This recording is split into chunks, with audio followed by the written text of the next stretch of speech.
Movie की starting में हम मैथ्यू को देखते हैं। वो अपनी स्टडीज के लिए अमेरिका से पेरिस आता है।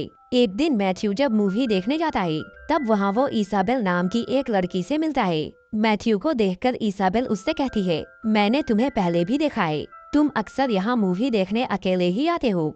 ये सुनकर वो इसाबेल से कहता है, मुझे अमेरिका से यहाँ पे आए हुए कुछ ही दिन हुए हैं और मेरा कोई दोस्त नहीं है, इसलिए मैं अकेले ही आता हूँ। ये सुनकर इसाबेल मैथ्यू को अपने भाई थियो से मिलाती है। ये तीनों वहीं पे बैठकर बातें करने लगते हैं, लेकिन तभी वहाँ पे लड़ाई हो जाती है और पुलिस वहाँ पे आके लाठीचार्ज करना शुरू कर देती है। ये तीनों वहाँ से बचकर भाग जाते हैं। मैथ्यू इन दोनों से मिलकर बहुत खुश था, क्योंकि अब उसे नए दोस्त मिल गए थे। घर आने के बाद मैथ्यू अपनी माँ को एक लेटर लिखता है, लेकिन जब से वो इसाबेल से मिला है तब से वो केवल उसी के बारे में सोच रहा था। नेक्स्ट मॉर्निंग मैथ्यू को थियो का कॉल आता है। थियो उसे डिनर के लिए अपने घर पे इनवाइट करता है। फिर रात में मैथ्यू थियो के घर पे पहुंच जाता है। यहाँ इसाबेल उसे अपने पेरेंट्स से मिलवाती है। डिनर के टाइम पे इसाबेल के डैड मैथ्यू से कई सारी बातें करते हैं, लेकिन मैथ्यू का सारा ध्यान इसाबेल पे होता है। डिनर के बाद इसाबेल की मॉम मैथ्यू को यहीं पे रुकने के लिए कहती है।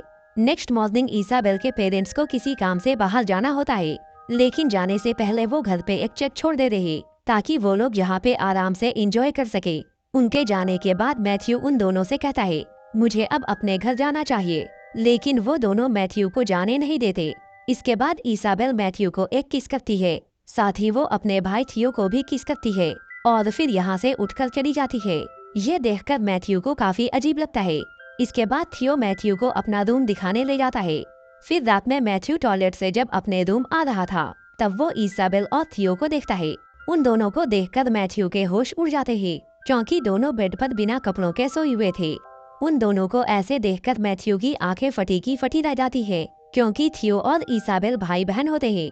साथ ही वो इसाबेल से प्यार भी करने लगा था, लेकिन उन दोनों को ऐसे देखकर मैथ्यू को शॉक लगता है और वो चुपचाप जाकर अपने कमरे में सो जाता है। नेक्स्ट मॉर्निंग इसाबेल मैथ्यू को उठाने के लिए आती है। यहाँ पे वो उसके ऊपर आकर उसे किस करने लगती है। ये देखकर मैथ्यू डर जाता है, क्योंकि मैथ्यू केवल अंडरवियर में होता है और उसे डर था उसका सांप कहीं अपना फर ना फैला ले। इसके बाद इसाबेल उसे लेकर बाथरूम में जाती है। वहाँ थियो पहले से ही बिना कपड़ों के होता है।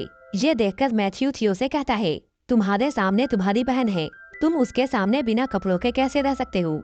इस पर वो दोनों मैथ्यू से कहते हैं, हम दोनों काफी हद तक एक जैसे हैं और इसलिए हम दोनों को ऐसे रहने में कोई शर्म नहीं आती।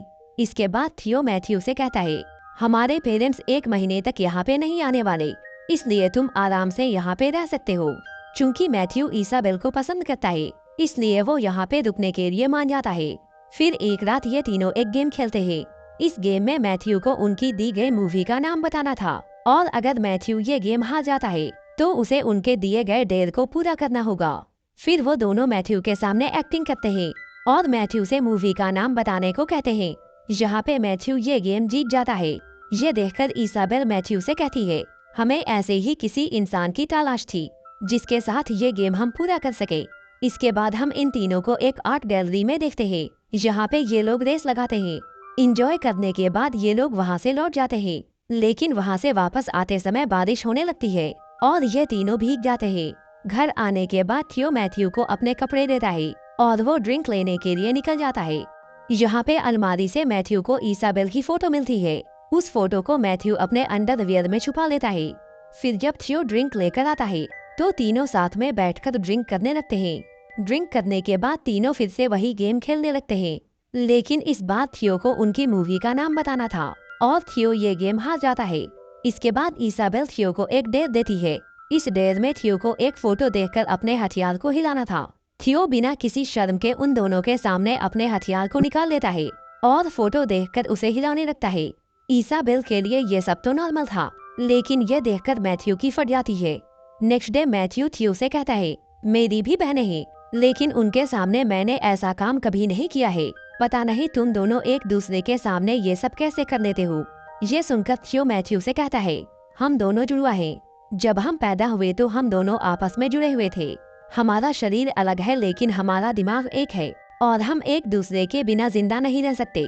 ये सुनकर थियो को काफी हैरानी होती है। इसके बाद एक दिन ये तीनों फिर से वही गेम खेलने लगते हैं। इसमें एक को मूवी का डायलॉग बोलना था और दूसरे को उसका नाम बताना था, और अगर वो मूवी का नाम नहीं बता पाया तो उसे भी एक डेयर दिया जाएगा। यहाँ पे पहले थियो एक एक्टिंग करता है, लेकिन ये दोनों उस मूवी का नाम नहीं बता पाते, जिसके बाद थियो उन दोनों को एक डेयर देता है। यहाँ पे वो इसाबेल को मैथ्यू के साथ घपाघप करने के लिए कहता है। डेयर के अनुसार इसाबेल अपने कपड़े उतारने लगती है, लेकिन यहाँ पे मैथ्यू की फटके चाल हो गई थी और वो अपनी इज्जत बचाते हुए बाथरूम में भाग जाता है। फिर जब मैथ्यू बाथरूम से बाहर आता है तब थियो उसे पकड़ लेता है। फिर दोनों भाई बहन मिलकर उसके कपड़े उतारने लगते हैं।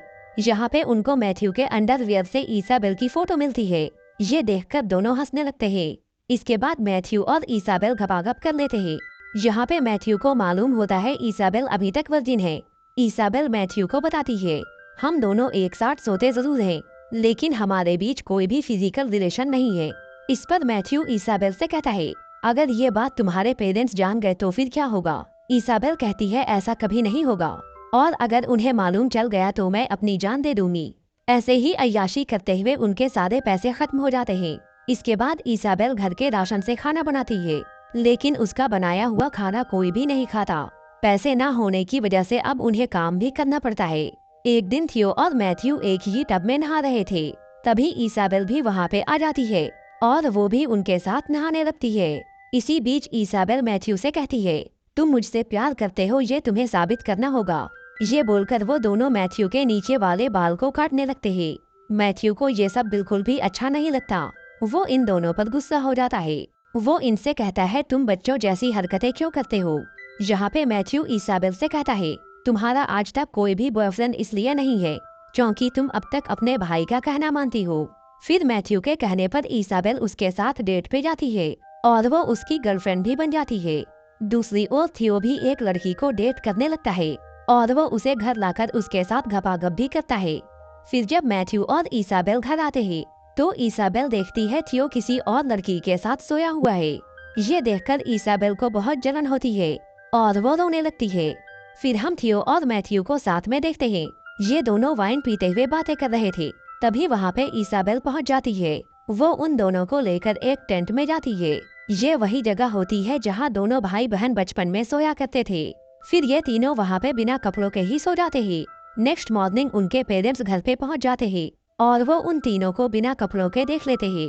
ये देखकर उनकी आंखें फटी की फटी रह जाती है, लेकिन वो उन तीनों को नहीं उठाते और उनके लिए चेक छोड़कर वहाँ से चले जाते हैं।